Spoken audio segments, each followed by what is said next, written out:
PepsiCo UK invests £3.6 million to install roof-mounted solar power system in Leicester.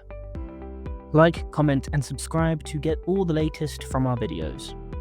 PepsiCo UK is investing £3.6 million in a massive solar power project at its Southern Region Distribution Centre, SRDC, in Leicester.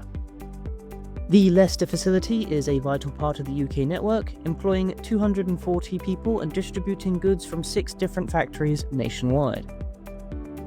The project covers 30,000 square meters of roof space, roughly the size of 4 football pitches, in partnership with Energy. Once finished, the panels will generate 100% of the energy required to power the distribution centre over the course of a year. The 3.56 megawatt peak system will produce enough renewable energy to power 1,000 UK homes, with surplus electricity diverted to the neighbouring Walker's Crisps factory.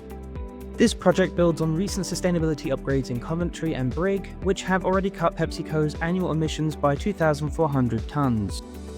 This follows a £14 million site upgrade in 2021, marking one of the largest logistics investments in the company's UK history.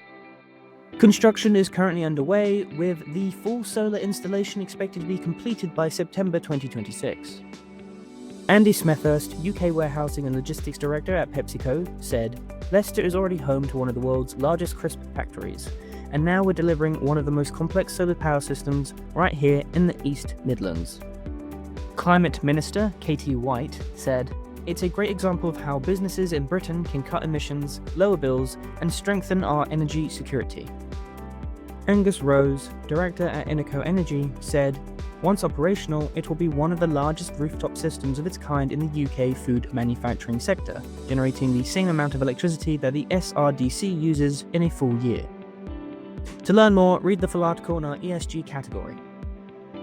Read more at TWinFM.com.